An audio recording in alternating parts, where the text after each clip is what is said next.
Craving your next action-packed adventure? Audible delivers thrills of every kind on your command, like Project Hail Mary by Andy Weir, where a lone astronaut must save humanity from extinction, narrated with stunning intensity by Ray Porter. From electrifying suspense and daring quest to spine-tingling horror and romance in far-off realms, unleash your adventurous side with gripping titles that'll keep you guessing.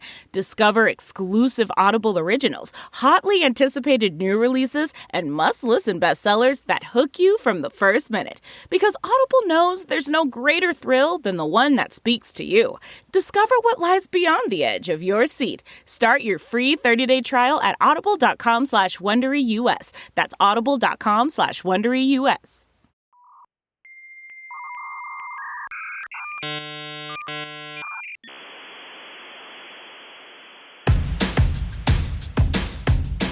I'm as mad as hell, and I'm not gonna take this anymore! Hello, friends. Welcome back to the show. I have an amazing guest today, and probably one of the most incredible British accents in the history of Out of Patience. Victoria Fenton was misdiagnosed and misdiagnosed and misdiagnosed for 10 years as a teenager with all sorts of horrible things that the doctors were like, it's mental health. Get over it. Here's a pill. You're crazy. It's in your head. Yeah. Famous last words. I can relate. I was misdiagnosed for 6 months. It was in your head. Guess what? It was in my head. It was brain cancer. But in Victoria's case, it was a very, very rare condition called Ehlers-Danlos syndrome, which is just a horrible, rare connective tissue disorder that has no cures, minimal treatments, and you kind of have to fend for yourself. A very challenging life, to say the least. But she realized that when you have no control over something, you can somehow take control over something. So she chose to immerse herself in the worlds of natural language processing and cognitive behavioral therapy.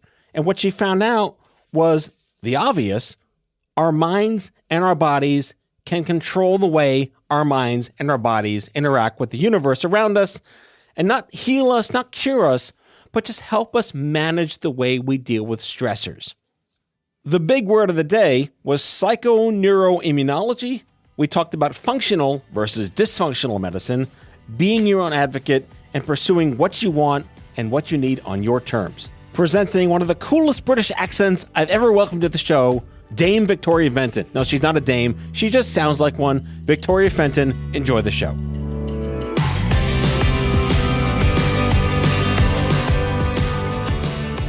Victoria Fenton, welcome to Out of Patience. Thank you so much for having me.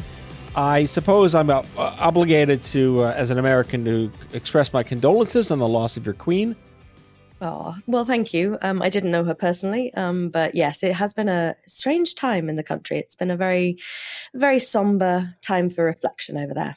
It's just been so fascinating to me over the 50 years I've been living in this country, how the royal family plays such an incredible role in the world and in culture, and yet the obsession over it in the States is vastly different than the importance it actually has in your country. Oh, and how, and it's interesting to think of this monarch in particular, because the time of the shift that she's been in power, she's overseen the shifts where, when she came to power, they actually had importance. They actually had a role to play and did things. Whereas over the time of her reign, they don't do anything. It's a title more than anything else. And, publicity and marketing for the country, basically, which is why the Americans absolutely love it. And all of the pomp and circumstance that we just kind of take for granted. I think everyone over the funeral in particularly, but just a general move into the period of mourning was just so much tradition that even we had no idea we had. And suddenly there's a protocol for everything, and Americans just seem to absolutely fall in love with it all over again. So, yeah. Well, I mean, if Twitter existed in the 80s and it only had one account, it would be the Queen. Mm-hmm. Or Princess Diana. Like that. Well, if Twitter, one account in 1988, it's Princess Diana. That was all the tabloids was the British family. Yeah, and all of the scandal recently with Harry and Meghan and all the things. It's like it's always interesting because I think there's just that breakdown of we just don't understand it. Like like how are there these people who get born into this scenario where you can't price some of their impact and all of those sorts of things. But yeah, they're a certain force to be reckoned with, that's for sure. Yeah, and like you said, she's been reigning she reigned, past tense, that is true, for what, 70 years, something like that? Yeah, yeah. And, she came to the throne when she was 21 and no life experience, nothing. And the choices that she made and the things that she did and oversaw as shifts within our country, including a lot of disempowering of the royal family. We took away boats and we took away planes and we decommissioned various things because they were taking too much of the taxpayers' money. And then she was fairly instrumental in ensuring that the royal family kept in step as the world changed. I don't think she was using their Instagram account, I have to say. I think that's probably managed by other people.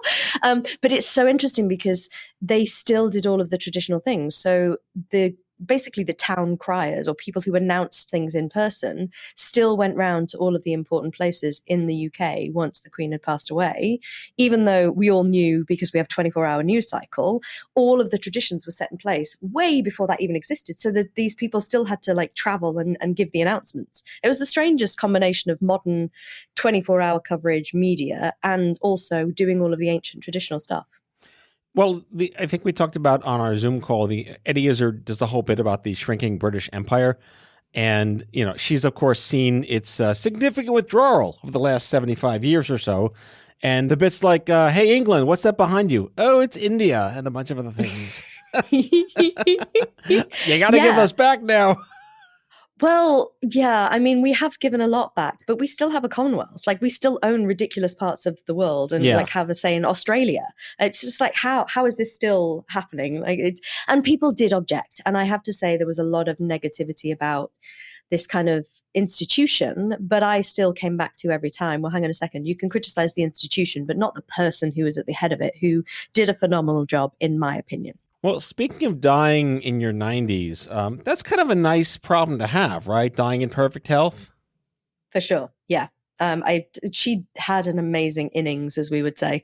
It's shocking to think that she really was not unwell at all. Even towards the end, it was very much, to say it's the death that she would have wanted is probably the worst thing in the world to say, but it kind of was, especially in Balmoral, where she loved to be, but in a technically really fine health. She was doing a formal engagement not 2 days beforehand. So yeah. It's fascinating to me about, genetics is always the thing that, roll the dice when you're born. My grandmother, my mom's mom, was only in the hospital twice in her life. Once when my mother was born in 1949, and once when she had a gallbladder out in 1977. And then she died of nothing at 99 years old. Yeah. And it's remarkable because I think we've lost the generation for whom that would be true. I think that is my grandparents' generation, is where that kind of, we've only been in the hospital twice and we die fairly peacefully. I don't know that we've still got those sorts of people in the world. And I don't think that's just a genetics thing. I think that is the world is much more toxic and much more fill in the blank. There's many more drains and stresses on the human system now. So I don't know. I don't know whether we're still going to get those kind of I've never been in hospital and I'm passing away peacefully at 90-year-old generations anymore. When's that going to happen again? Never. It's all finished. Yeah, no, we've all got illnesses now. I was like dog paddling to 90. Yes. Yeah, we'll crawl there and we just might be bankrupt in the process. So for the listeners, Victoria and I had a fabulous Zoom call a couple of weeks ago and just really got to know each other. And it turns out we had, maybe unsurprisingly, 1,000 things in common, being 7,000 miles apart and growing up completely different lives. But the least of which came down to kind of getting fucked by healthcare in your younger years and just not being taken seriously and having to fend for yourself. Yes, for sure. I think we both shared that kind of, I was saying something for so long and wasn't really listened to, Genesis story of getting into any world of healthcare and all the things. Yeah, so it doesn't really matter how crappy or less crappy or more crappy your country's healthcare system is, you're still kind of screwed. Yes, and it doesn't matter whether you're paying for it or we have the National Health Service in the UK, which is seen in very positive lights by other countries, and completely let me qualify, saved my life on several occasions and also completely failed to understand why I was ill in the first place. And those two things don't really help. It's great at emergency care, but then having to fight and then pay privately and then still do your own investigation to self-diagnose is kind of, that was my journey. And it's so common in a lot of people that I see within my clinical practice. Right. So let's talk about the fairness of this, because this isn't like, heart disease or obvious things that one doctor might say, oh, you have measles. They're right all over your face. When you're diagnosed with something that is insanely uncommon, is it really fair to expect the doctors, the health system to, oh, snap, that's what this is? Because I went misdiagnosed for a year. You went misdiagnosed for 7 years. Where do you draw the line on, I want to be pissed, but I can't really be pissed? It's such an interesting question, and one that I have had to ration with in my kind of like healing journey, if you like. It's those, I feel like there is a degree of leeway that I need to give the doctors who saw me. I think the interesting thing was that I wasn't getting a, we don't know. I was getting a, oh, we are going to tell you that what's happening is X. And they completely didn't look at any evidence to the contrary of that diagnosis. So to put some detail on that, I had ruptured my esophagus and was actually dealing with a genetic connective tissue disorder, which was causing all sorts of problems. But every diagnosis that I had was almost a physical visual appraisal where people looked at me, saw that I was really skinny because I wasn't basically keeping my food down very well, and they diagnosed me with eating disorders. And the problem with that is that as soon as you get a label, especially a mental health led label, no more questions are asked. And everything then becomes, oh, we're just going to shove this person in the bucket of mental health problem, and everything is seen through that lens. So whilst there is a lot of leeway that I can emotionally give to them for not getting the diagnosis right first time, I do think there is a lot of responsibility that our clinicians have for that castigation with a brush of diagnosis that puts you in a very specific box and absolutely limits your capacity to get any more answers, especially if you get a mental health label, any more tests and any more investigation to try and help you diagnose yourself even. You're always being brought back to, oh, well, we know it's all in your head, dear. And that, I think, is the challenge. Right. That's like misdiagnosis jail. Yeah, exactly. And I had the best, most highly lauded gastroenterologist in London, right in the centre. We paid to see him. And his statement was, oh, well, we all know that if I do this fancy test on you, it's just going to come back negative because we know what's really going on here, don't we, Victoria? I found out, I think 8 years later, that if he'd have done that test on me, he would have found essentially a large part of my problem, and I would have had an entirely different life story. Well, I want to go back to the it's all in your head, because I had the same experience too. And I had brain cancer, and it was in my head. Kind of was, yeah. Like, thanks for the diagnosis, diagnosis. You were right and wrong and yes. right and wrong. Exactly. So yeah, so many problems with this label, but yeah. Yeah, I'll take the label, but now it applies. Before it didn't.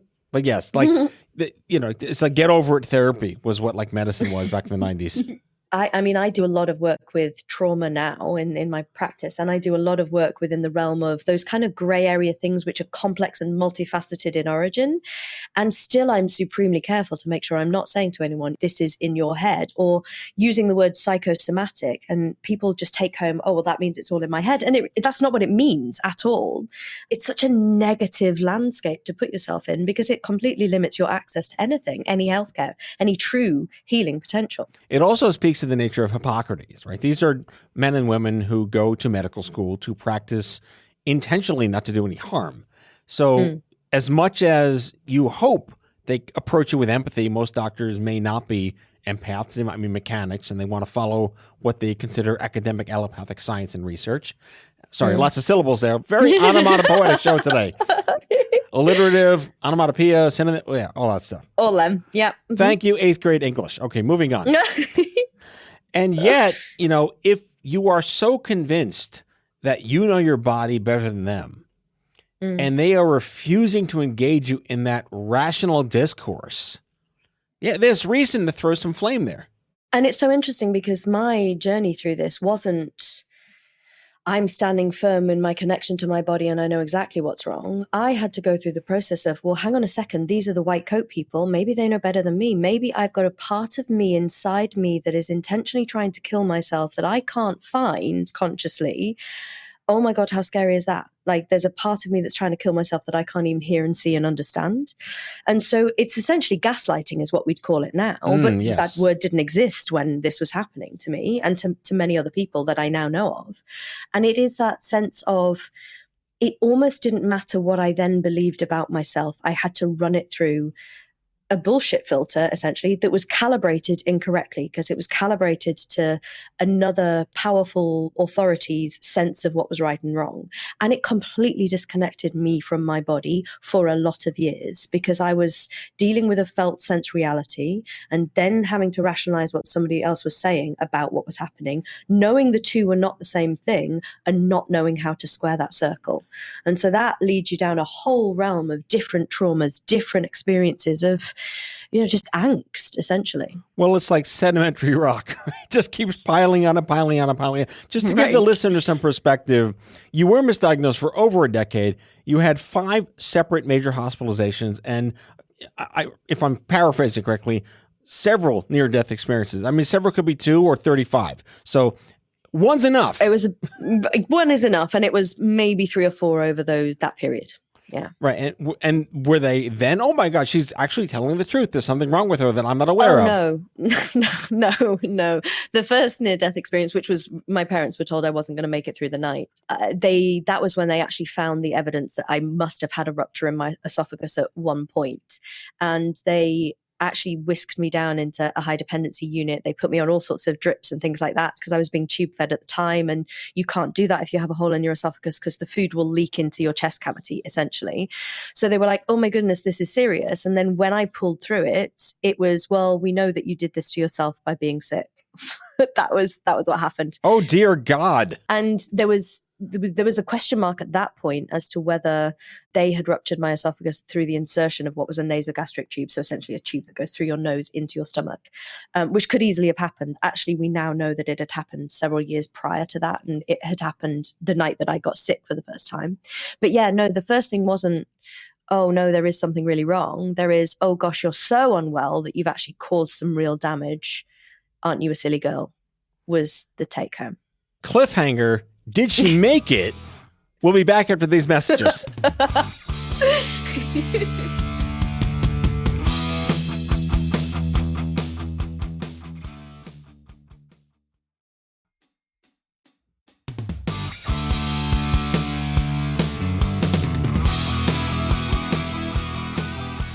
All right, Victoria, we're back. You're alive. Spoiler. I'm alive. I did make it. Spoiler alert. All right, I want to share an experience with you and hear what you have to respond to. So I went misdiagnosed, as we discussed, for a long time. And they're like, oh, you have brain cancer. I was like, thank God it's something. And oh, fuck, it's what? Did you have that? I did it so much that I was like, oh my God, thank God I have this genetic, I'm never going to get better from this. This is a terrible condition. Give me all the drugs, please. That was my response. And I was very much in the perspective of assuming that diagnosis meant treatment. And in my case, it meant, oh, we're going to give you this one drug that you react to a quarter of a tablet of. Oh dear, we can't medicate you. Good luck. Go away. Mm-hmm. That was kind of my experience. So my relief was very short-lived. I went from no diagnoses to about 4 or 5 diagnoses within the space of probably a month. And for me, that level of understanding completely changed my settledness inside my own system. And it genuinely was the piece of revelation that I needed to enable me to then heal. But the healing was absolutely not linear from then. It wasn't treat the illness, we're done. It was, oh, I now need to start basically what turned into a several-year education in functional medicine and nutrition to then help myself to then get to the point where I could actually be okay again. So yeah, complex. So from the, if only there was a giant ball pit of medicine I could swim in for the rest of my life. Literally like dunk myself in, yes. To, I'm in a desert of nothingness with myself and a cactus. Yes, and this is going to be managed, quote unquote, for the rest of your life. And we don't know how to help you. Oh, cool. Oh, great. Thanks. Okay, now what do I do? And I did have my fuck it moment. I had my, So I was, at this point, I was self-intubating every night. So I was putting a tube down my nose into my stomach every night to tube feed myself overnight, then extubating in the morning because my entire digestive system had completely stopped working. So I was doing this, and I literally one morning when I was like ripping this tube out of my nose was like, this can't be my life. I mean, it just can't be.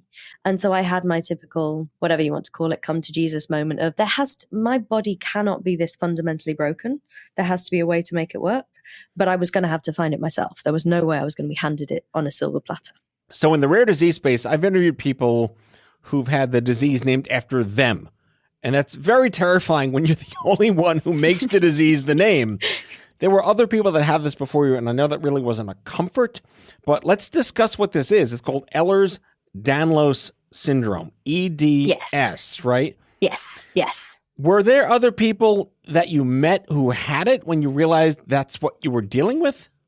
Only through the internet. So I didn't really know anyone at the time who had it. And the thing with Ehlers-Danlos syndrome is it is essentially a cluster of conditions that all have the same cause, which is the faulty production of collagen within the system. So essentially, the gene coding for creating collagen is slightly skewed in people with Ehlers-Danlos syndrome. And people may have heard of something called hypermobility, and hypermobility is just flexible joints, etc. And that is a smaller version of Ehlers-Danlos syndrome in a sense. People with EDS and who can qualify for the EDS category have more flexibility or more specific laxity in certain areas. And so after a period of not very good diagnostics, I eventually discovered that I have what is called classic type Ehlers-Danlos syndrome, which is more rare than just generally Ehlers-Danlos syndrome. And that gave me some internal organ flexibility, hence the ability to rupture my own esophagus, and then various elements of other internal organ laxity is what we call it, so overstretchiness of everything. And so I found research papers that seemed to describe me to a T, including everything I'd been through in childhood before I was even sick, just these characteristics. And then I found Facebook forums and then immediately realized that was a terrible place to hang out. Yes. And so very quickly. Captain Obvious moment here. Right. Well, that tribal mentality of we're all in it together is very attractive for about a nanosecond. And then you realize that actually, if you're on a trajectory to try and heal, you don't need every person who's in there to try and tell you exactly the things you should be doing and avoiding and taking and all those sorts of things.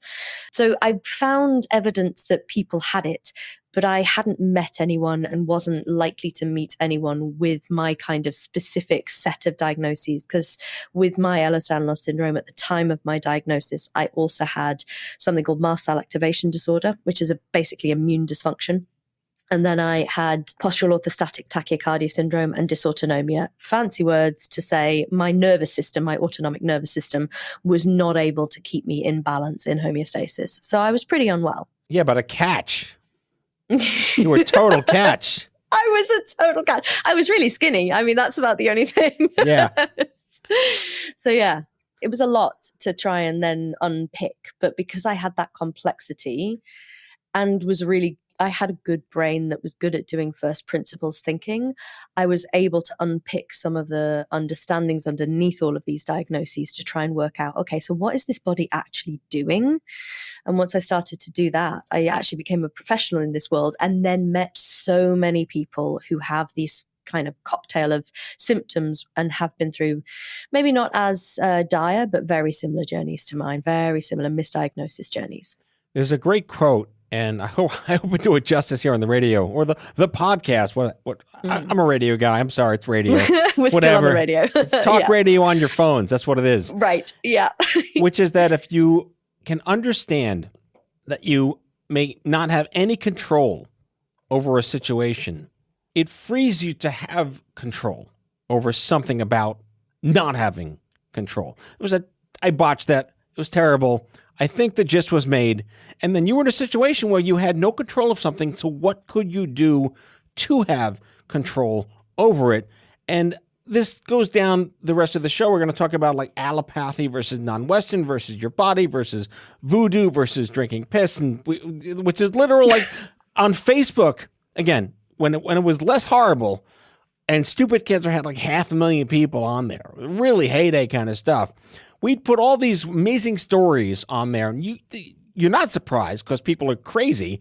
Some of the comments, oh, drink your own piss, take cannabis oil, take a walk in the desert, jump up. Anything will cure you. And it's so hard to reckon what's bunk, what's real, and things have existed for like thousands of years that do work. And this was your discovery. Yeah. And I think, so interesting that you talk about control, because I think my realization over digging into some of these modalities, shall we say, is that I began with almost the green pharmacy. So I was in functional medicine, but I was like, if I can just supplement myself and regulate my diet enough and control everything, then this will work. And actually, I recognized that energy of over control was absolutely the wrong thing to be applying in my situation, because so many of the labels that I'd been given as diagnoses were emergent from a very stressed system. So if you're adding into that system much more stress, it's just adding to the problem and not resolving it. So getting that balance between control versus non-control, and the essence of how many things can I regulate versus what really can I not regulate and therefore I don't need to worry about, became the thought process of how I was looking at everything. And then brought in everything from my entire history of trying to resolve my problem. So I was incredibly, I'm going to say this, and I don't necessarily mean this as simply as it sounds, but I was incredibly lucky to be misdiagnosed, because I'd then spent a decade in the realms of mental health, CBT, NLP, also spirituality, things like energy medicine, things that were kind of slightly more esoteric, because I was desperate to fix what I thought was a mental problem. So even when I eventually got my physiological label, I was still aware of the power and the benefit of some of these more softer skills, if you see what I mean, from a healthcare perspective.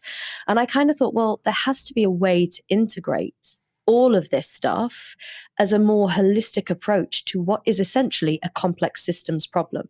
It wasn't just that my body had broken down, it was that also my nervous system was completely screwed. And when you're dealing with the nervous system, how much you're controlling also changes the tension through the nervous system. So what I realized really over time, it didn't happen immediately, but after trying all the wrong things, basically, doing it wrong for a good while, I kind of realized that there needed to be a softer approach that combined some of the more kind of esoteric, more mystical, but that wasn't crazy. Like there was no way I was going to start drinking my own piss, because there was no mechanism for that. So I was like happily rooted in the science, as well as having this more energetically minded approach, and worked out that the only way through for me, and then for all of my clients, was really attending to what makes human beings human beings. And that starts from the fact that we are animals, but we are also complex systems where we have many inputs into healing and therapeutic modalities. All right, so the acronym police showed up just now. They want to know what NLP and CBT stand for. CBT is cognitive behavioral therapy, and NLP is neurolinguistic programming. They're kind of mindset tweaky tools which focus on your ways of thinking to influence your behavior and also your internal state.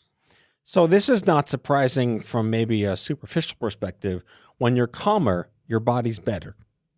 Yeah. Oh my goodness. You should put on a t-shirt and possibly bottle that sentence and sell it to people.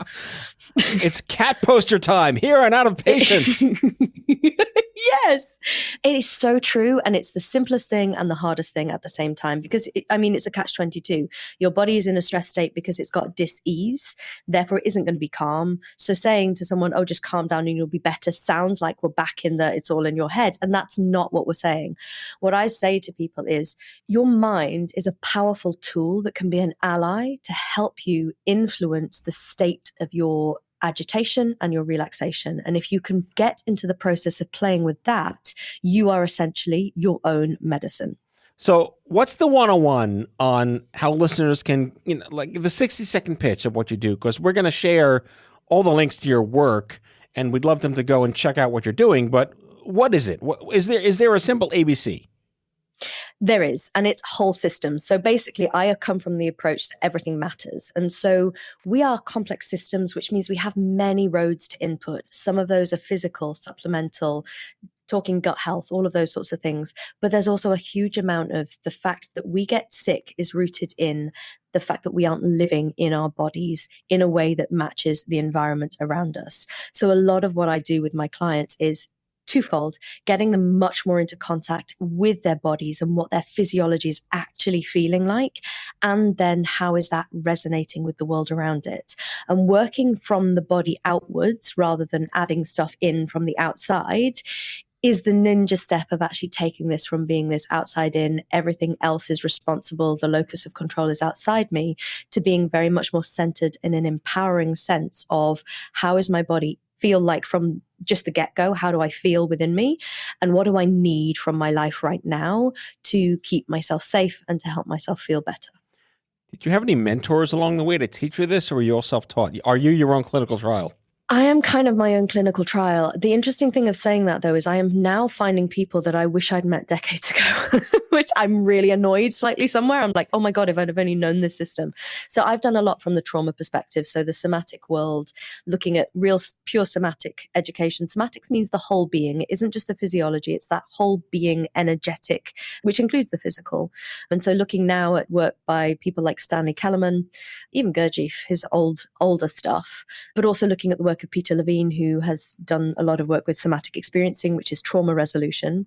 And I had the mentors of people like Ra Uru Hu, who founded Human Design, and Richard Rudd, who founded Gene Keys. They were my teachers. And those two systems seem distant and not related, but they're all about being more within your body and then being more within the kind of environment and the global consciousness. And having that as a foundation of like archetypal language stood me in phenomenal stead. But looking to the realm of somatics and trauma work and looking at the nervous system is kind of where I go to now. And there are people around doing some of the similar stuff. Right. And this is not poo-poo witchcraft. This is science. It is. And it's very scientific from the perspective of our animal cells. I think we're still working on getting more of the science from the kind of human perspective, but we're talking about the nervous system from the perspective of having the branches of the nervous system mapped and also the way the nervous system responds under stress and threat. And that we look to polyvagal theory, which, you know, it's still a theory, but it's being scientifically borne out in various studies at the moment. We also look at the energy system. So when I say the word energetic, I'm not meaning it to be woo-woo. I'm meaning electromagnetic. We are batteries. Essentially, as human beings, we have an electrical force, and that also resonates with the field of the earth as well, which has a resonance. And so we're always aurically and energetically connecting with everything around us, and our beings, our nervous systems, are taking in so much information from the world around us that we can't cognitively see it all, because if we did, we'd be exhausted and we wouldn't be able to process it. So much is happening underneath the surface, and that's the landscape that we're in. So much of illness is a biochemical, biological response of stress and threat to an environment that your being perceives as unsafe. And so it doesn't matter that your brain is going, do you know what? I actually feel totally safe right now. Something in the environment has stressed your animal self. And that is why there is an illness or a sense of dis-ease or a strain going through the system. And tension over a prolonged period of time will just create illness. Well, I'll wrap with a wonderful Neil deGrasse Tyson quote, which is that humans are mostly made of hydrogen, oxygen, and carbon. And the top three elements that make up the universe are hydrogen, oxygen, and carbon. So we're all just the universe. Yep. We're all just little fragments of matter that are here to resonate with the world around us. All right. My head just exploded. Victoria Fenton, best British accent I've had on the show in I don't know how long. So that was therapeutic, very linguistically therapeutic. Listeners, you can find Victoria at Victoria L. Fenton on Instagram, and she has an amazing podcast called The Unveil Podcast. Lady Dame Victoria Fenton, thank you so much for joining me here on Out of Patience. Thank you. God save the Queen. I'm sorry, no, it's God save the King now, isn't it? God save the King. You can't say that anymore. Yes, it's God save the King. All right, Rip Queen, God save the King.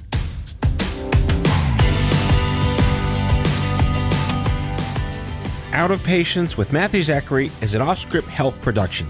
The executive producers are Matthew Zachary and Andrew McDowell. Our senior producer is Sarah Rosa Davies. It's mixed and edited by Sarah Rosa Davies and Kyle Moore. Special thanks to Brianna Seeley for added support. If you like the show, ratings and reviews are always welcome. Leave us a message anytime at 855-AUDIO-66. That's 855-AUDIO-66 to share your healthcare shitness with us, and we might just play them on the air on a future episode.